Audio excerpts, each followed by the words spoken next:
Self-improvement presents 8 powerful mental manipulation techniques to influence others. Persisting mental interference is an art form that masterminds and average people alike can use to their advantage. With the right mindset, you can affect your immediate surroundings and even others in a positive way. Manipulating thoughts has been part of every culture. Our genes don't lie, and when it comes to persuasion, you need your lift, your brain, and push, your muscles, together nicely.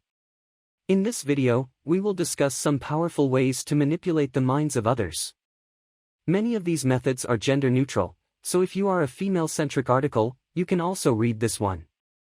We will not go into great detail about these techniques. This would be too much of a fluff section that would bore our audience. We want to make this video fun enough that everyone can learn at least one new mind manipulation method. Number 1. Distortion. Distortion is a theory that was developed to help shift people's perceptions of something or someone. It is a method that uses changes in how you look at something or someone to change how they are seen. We all have goals. Some goals are more recent, but every once in a while, we need to step back and remember why we started feeling X way back when. Whether it be getting revenge on someone for a past mistake, winning over an audience with a classic piece of entertainment or marketing material, or even showing others what you're made of, retargeting can help restore confidence in yourself and your products or services. Number 2. Dynamism. In his book The Dynamism Principle, How Our Minds Are Armed and Unarmed with Beliefs and Actions, Darren Murridge identifies a concept he refers to as charisma. He defines charisma as the ability to influence others in a way that gets them to respond positively to you. Charisma is a complex concept that isn't easily defined. Some have described it as an inner strength, others have referred to it as an attitude, another has referred to it as an appearance, and still, others have referred to it as a group of traits. When you think of a charismatic person, what kinds of things do you immediately think of? Their appearance, their attitude, or the group they belong to? You probably don't think of their brainwaves. Achieving success is about finding the right balance between being motivated by your own goals and those who negatively influence me, the charismatic side of your personality, and contributing my own value, the non-charismatic side of your personality. In this article, we will discuss 10 powerful mental manipulation techniques that can be used by individuals or groups who want to influence others turn out to positive feedback. Number 3. Social proof. As mentioned earlier, our frontal lobes are designed to recognize social cues and guidelines. However, due to our lack of social skills, this knowledge is not used properly. If you're a little unsure about what people are saying about you or how they're saying it, you can use the following points as social proof. 1. Put yourself in the other person's shoes for a second. If someone says that your product is good, try to imagine what it would be like if someone else used your product. What would they say? Why? How? 2. When people talk about you behind your back, believe them but add a few points of clarification. If people accuse you of something, make them prove their accusation with evidence. Invest in your self-confidence and learn to listen to others to determine whether or not they were wrong. 3. Learn how others think and feel so that you can influence them. Number 4. Authority. A well-known trick is to look at someone else and say, "They're not like me." This can help you influence them to accept things that are different from theirs. When you think of something that is different from them, it may make them feel uncertain or even feared. This reminds them of what you say is right and good, and they respect that.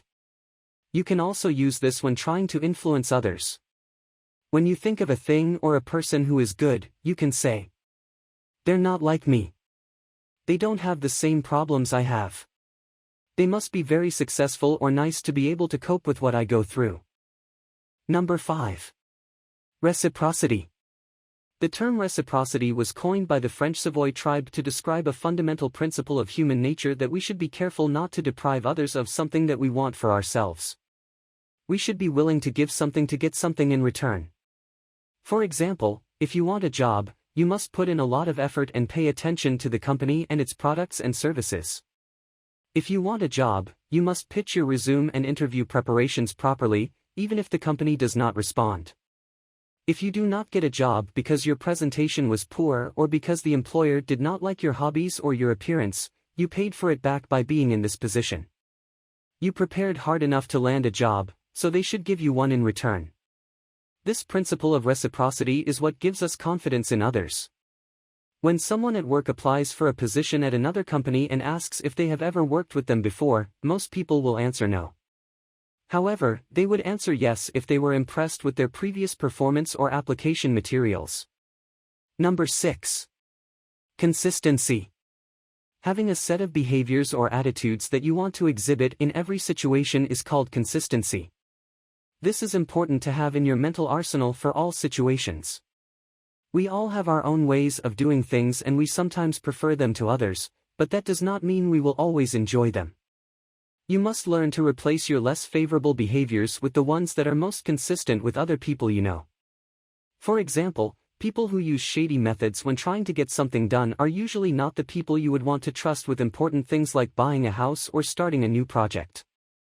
You would want someone who was reliable and dependable like you would if you needed something big done. Having the ability to consistently apply positive thought patterns is one of the most powerful ways to influence others. By repeating these phrases in your mind, you can keep everyone around you consistently positive and dependable. Number 7. Scarcity is a psychological concept that influences how and when we buy things. Scarcity allows us to evaluate a product or service by showing how expensive it is. By knowing that something is expensive, we have more motivation to look into it and if it works before spending money on it. Scarcity is a mental concept that we apply when we want something new. When we think about how little money we usually spend on new things, but in truth, we spend much more than that. We just don't realize it because of the way we appraise things. New things feel costly because we think they must be expensive.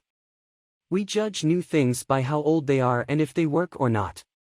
We also believe that people who spend money on old things must be lazy or out of money. These assumptions make new things seem like less of a priority for people, which can influence the decisions they make in regard to them. This type of behavior change should be addressed with them as soon as possible. Number 8. Implication. Most words of power are symbolic. You cannot tell your friends to do a cart ride, for example, but you can tell yourself to do a slower breathing exercise. By using the right implication, we can manipulate others. The implication of a comment or action is powerful. As humans, we make assumptions about other people all the time. We think that people who are quiet will be unengageable, for example. We also assume that people will like what you say and how you say it. You can change someone's mind by thinking and feeling differently about them than they do about themselves. By changing how we view people, we can change how we feel about things. This means that when trying to influence others, it is important to use implications rather than direct statements. For example, instead of saying, "I think they're funny," which implies that others are not funny, it is better to say, "I think they're funny."